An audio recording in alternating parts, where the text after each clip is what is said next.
Morning students, आज का जो हमारा टॉपिक रहेगा that will be spectral distribution of energy in case of black body radiation.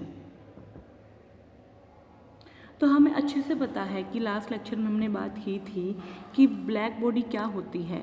Black body क्या होती है, जनरली वो क्या होती है जो एमिट, जो क्या कर ले, एब्जॉर्ब कर ले एज वेल एज एमिट कर दे सारी की सारी रेडिएशन को। That is called black body radiation. ठीक है, that means black body radiation, sorry black body क्या होता है, ये एक ऑब्जेक्ट होता है जो क्या करता है, कंप्लीटली एब्जॉर्ब कर लेता है सारी की सारी रेडिएशन को जो उसके ऊपर गिरती हैं, और साथ ही साथ इसकी एक और प्रॉपर्टी होती है, ये क्या होता है, परफेक्ट एमिटर होता है किसका, रेडिएशन का। और ये जो रेडिएशन एमिट करता है उन रेडिएशंस को हम क्या बोलते हैं, ब्लैक बॉडी रेडिएशन बोलते हैं। ठीक है, तो इसका मतलब जब हम एक ब्लैक बॉडी को हीट करते हैं तो वो क्या करती है बहुत सारी वाइड रेंज ऑफ वेवलेंथ की रेडिएशंस क्या करती हैं, एमिट करती हैं। ठीक है, जब तक टेम्परेचर लो है, क्या है, जब तक टेम्परेचर लो है, तो जब तक टेम्परेचर लो है तो जो रेडिएशन एमिट हो रही हैं उनकी जो वो किस रीजन में फॉल आउट करती हैं, IR रीजन में फॉल आउट करती हैं। लेकिन जैसे ही हम टेम्परेचर बढ़ा देते हैं तो क्या होता है, वो एमिटेड रेडिएशन कहाँ शिफ्ट हो जाती हैं, विजिबल रीजन की तरफ शिफ्ट हो जाती हैं। एग्जाम्पल से समझिए, जब भी आप किसी चीज़ को बहुत ज़्यादा हीट कर देते, लाइक आयरन की रोड है, आपने देखा होगा कि आयरन की रोड एक पर्टिकुलर टेम्परेचर पर रीच आउट करने के बाद वो रेड कलर की हो जाती है, रेड हॉट हो जाती है। क्यों हो जाती है, क्या वो पहले क्या कोई रेडिएशन एमिट नहीं कर रही थी, बिल्कुल कर रही थी। देखो, जब आयरन की रोड को हीट करना स्टार्ट किया गया तो उसने रेडिएशन एमिट करना स्टार्ट किया, क्योंकि हर एक बॉडी क्या करती है, due to vibration of their particles क्या करती है, रेडिएशन एमिट करती है। तो जब हमने उसको हीट किया तो वो रेडिएशन एमिट कर रही थी आयरन की रोड, लेकिन वो रेडिएशन की जो वेवलेंथ थी वो लार्ज थी, एनर्जी क्या थी, कम थी, जिसकी वजह से वो रीजन जो है विजिबल रीजन में थी नहीं थी वो रेडिएशन, इसलिए हम उनको देख नहीं पा रहे थे। लेकिन जैसे जैसे ये टेम्परेचर बढ़ता गया, जैसे जैसे हम क्या है आयरन की रोड का टेम्परेचर बढ़ाते गए, टेम्परेचर हाई करते गए, तो जो रेडिएशन ये एमिट हो रही थी ये किसकी तरफ शिफ्ट हो गई, विजिबल रीजन की तरफ शिफ्ट हो गई। और विजिबल रीजन में शिफ्ट होने के बाद ही हमें क्या है, कई बार जो है एक पर्टिकुलर टेम्परेचर रीच आउट होने के बाद हमें क्या है, उस आयरन की रोड का जो कलर है वो क्या दिखता है, रेड कलर, रेड हॉट दिखती है। तो अब यहाँ पर जब वो आयरन की रोड किसकी तरह काम कर रही है, एक परफेक्ट ब्लैक बॉडी की तरह काम कर रही है, जो क्या कर रही है, एक हाई टेम्परेचर पे नंबर ऑफ जो है वाइड रेंज ऑफ वेवलेंथ क्या कर रही हैं, एग्जिबिट कर रही है। और वो नंबर ऑफ जो रेडिएशन है वो कौन से रीजन में फॉल आउट कर रही हैं, विजिबल रीजन में फॉल आउट कर रही हैं। ठीक है, साथ ही साथ जो एमिटेड रेडिएशन कर रही है ये ब्लैक बॉडी, उसकी इंटेंसिटी किसके ऊपर डिपेंड करती है कि ब्लैक बॉडी का टेम्परेचर क्या है। बिल्कुल, अगर टेम्परेचर लो है तो इंटेंसिटी भी क्या रहेगी, लो रहेगी, फ्रीक्वेंसी भी क्या रहेगी, रेडिएशन की लो रहेगी। ठीक है, लेकिन अगर टेम्परेचर हम बढ़ा देते हैं ब्लैक बॉडी का तो उससे क्या है, जो इंटेंसिटी है रेडिएशंस की जो एमिटेड हो रही हैं उनकी इंटेंसिटी भी बढ़ जाती है। और साथ ही साथ जो इंटेंसिटी होती है हमारी एमिटेड रेडिएशन की वो सिर्फ टेम्परेचर पे डिपेंड करती है, ना कि हमने कौन सा मटेरियल लिया है उसके ऊपर डिपेंड करती है। जब हम किसी मेटल को हीट करते हैं तो एक टेम्परेचर, हाई टेम्परेचर पे वो मेटल क्या हो जाता है, जो है हमें ब्राइट कलर का नहीं दिखता। ठीक है, क्यों, क्योंकि जो रेडिएशन वो एमिट कर रहा है उस केस में हाई टेम्परेचर पे वो विजिबल रीजन में फॉल आउट कर जाती हैं, और विजिबल रीजन में फॉल आउट करने के बाद उसकी वजह से हमें क्या है, वो हमें जो कलर है वो क्या होता है, अपीयर होता है। ठीक है, पहले भी वो रेडिएशन एमिट कर रही थी लेकिन वो रेडिएशन कहाँ फॉल हो रही थी, IR रीजन में या फिर लोअर फ्रिक्वेंसी रीजन में फॉल आउट कर रही थी, जिसकी वजह से हम उसको देख नहीं पा रहे थे। ठीक है, अब डिफरेंट टेम्परेचर पे जो डिस्ट्रीब्यूशन है एनर्जी का, डिफरेंट टेम्परेचर पे जो स्पेक्ट्रल डिस्ट्रीब्यूशन है एनर्जी का ब्लैक बॉडी रेडिएशन का, तो उसको एक्सप्लेन किसने किया, उसको एक्सप्लेन किया प्लैंक ने 1900 में। ठीक है, तो प्लैंक ने क्या किया, स्पेक्ट्रल डिस्ट्रीब्यूशन ऑफ एनर्जी को एक्सप्लेन किया। ठीक है, किस केस में, ब्लैक बॉडी रेडिएशन के केस में, और कुछ ऐसा सा ग्राफ दिया। ये ग्राफ किस किस के बीच में है, एनर्जी डेंसिटी और वेवलेंथ के बीच में।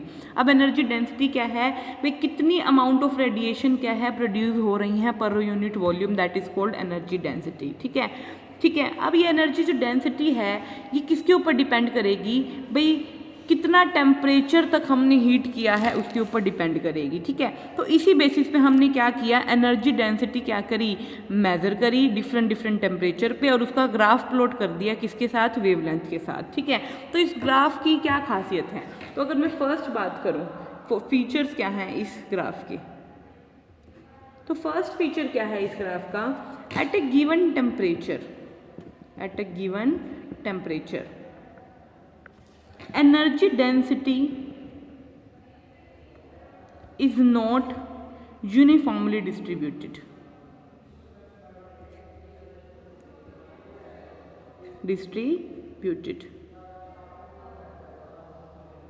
और साथ ही साथ क्या है, एट ए गिवन टेम्परेचर पे the energy radiated is maximum at particular wavelength. समझिए क्या कहता है ये, वो कहता है जब हम एक गिवन टेम्परेचर की बात करते हैं, मान लीजिए कोई टेम्परेचर रेंज है 3000, अगर हम इस ग्राफ को देख रहे हैं इस पर्टिकुलर टेम्परेचर की, तो एक चीज़ हमें यहाँ से समझ आ रही है कि जो इस केस में जो एनर्जी डेंसिटी की वैल्यू है वो एक यूनिफॉर्मली डिस्ट्रीब्यूटेड नहीं है, कहीं तो ज़्यादा है कहीं तो कम है और कहीं जाके रीज़न बिल्कुल क्या हो रहा है, बिल्कुल ही एवरेज है, ठीक है। यहाँ एवरेज है, यहाँ बिल्कुल कम है और यहाँ पर क्या है, मैक्सिमम है। दैट मीन्स एक पर्टिकुलर टेम्परेचर के लिए जो एनर्जी डेंसिटी की वैल्यू है वो क्या है, यूनिफॉर्मली डिस्ट्रीब्यूटेड नहीं है। पहला पॉइंट क्लियर। सेकंड वो क्या कहता है कि energy radiated is maximum at a particular wavelength. तो अगर मैं एक पर्टिकुलर टेम्परेचर की बात करूं तो एक पर्टिकुलर टेम्परेचर पे हमें एक ऐसी वेवलेंथ मिल रही है, जैसे यहाँ पर ये है, एक ऐसी वेवलेंथ मिल रही है जिस पे एनर्जी डेंसिटी क्या है, मैक्सिमम है। मैं यहाँ पर ये भी बोल सकती हूँ कि एक पर्टिकुलर टेम्परेचर पर कोई भी ब्लैक बॉडी या कोई भी बॉडी क्या कर रही है, ए नंबर ऑफ वेवलेंथ क्या कर रही है, a number of different wavelength exhibit कर रही है, डिफरेंट वेवलेंथ क्या कर रही है, एग्जिबिट कर रही है। और उस डिफरेंट वेवलेंथ में एक वेवलेंथ ऐसी है जिस पे एनर्जी डेंसिटी की वैल्यू भी क्या है, मैक्सिमम है, ठीक है। फर्स्ट पॉइंट क्लियर हो गया। सेकंड पॉइंट की बात करते हैं। सेकंड क्या है फीचर इसका, कि जैसे जैसे हम टेम्परेचर इंक्रीज कर रहे हैं, जैसे जैसे हम टेम्परेचर की वैल्यू इंक्रीज कर रहे हैं, हम क्या देख रहे हैं, ये कर्व किस साइड शिफ्ट हो रहा है, लेफ्ट की तरफ शिफ्ट हो रहा है। जैसे यहाँ पर यहाँ था, ये यहाँ शिफ्ट हो गया, ये यहाँ हो गया और ये यहाँ शिफ्ट हो गया। तो दैट मीन्स जैसे जैसे टेम्परेचर इंक्रीज हो रहा है, कर्व किसकी तरफ शिफ्ट हो रहा है, लोअर वेवलेंथ की तरफ क्या हो रहा है, शिफ्ट हो रहा है। क्या हो रहा है, लोअर वेवलेंथ की तरफ शिफ्ट हो रहा है। थर्ड क्या हमारा जो है इस ग्राफ को देख के हम कह सकते हैं, थर्ड कहते हैं हम कि जैसे जैसे टेम्परेचर इंक्रीज हो रहा है, जैसे जैसे टेम्परेचर इंक्रीज हो रहा है, कि ये जो कर्व है ये क्या होता जा रहा है, हमारा शार्पर होता जा रहा है। क्या होता जा रहा है, शार्पर होता जा रहा है, ठीक है। एक और चीज़ यहाँ पर हम जो कह सकते हैं कि जैसे जैसे हम टेम्परेचर इंक्रीज कर रहे हैं तो जो वेवलेंथ है, जो हमारी जो वेवलेंथ है, जो एनर्जी की रेडिएशन है उनकी वेवलेंथ कहाँ शिफ्ट हो रही है, लेफ्ट तरफ शिफ्ट हो रही है। और लेफ्ट की तरफ शिफ्ट होते होते कहाँ पर हमें, जैसे ही टेम्परेचर हम अबव 5000 केल्विन कर देंगे तो वो रेडिएशन किस रीजन में फॉल आउट होने लग जाएंगी, हमारी विजिबल रीजन में फॉल आउट होने लग जाएंगी। तो यहाँ से आपको एक चीज़ क्लियर हो गई कि जब तक टेम्परेचर लोअर था वेवलेंथ क्या थी, वैसे तो बहुत सारी वेवलेंथ एग्जिबिट कर रहा है यहाँ पर ब्लैक बॉडी, ठीक है, लेकिन जब तक टेम्परेचर लोअर था वो जो वेवलेंथ थी क्या थी, उन रेडिएशंस की ज़्यादा थी, जिसकी वजह से वो किस रीजन में फॉल आउट कर रही थी, हायर रीजन में फॉल आउट कर रही थी। जैसे जैसे हमने टेम्परेचर बढ़ाया वो वेवलेंथ का जो कर्व है वो किसकी तरफ शिफ्ट हो गया, लोअर वेवलेंथ की तरफ शिफ्ट हो गया। लोअर वेवलेंथ मतलब हायर एनर्जी, हायर फ्रिक्वेंसी, और जैसे ही फ्रिक्वेंसी हायर हुई तो हमारा हाई टेम्परेचर पर क्या हो गया, वो जो रेडिएशन है वो कौन से रीजन में फॉल आउट होने लग गई, विजिबल रीजन में फॉल आउट होने लग गई, ठीक है।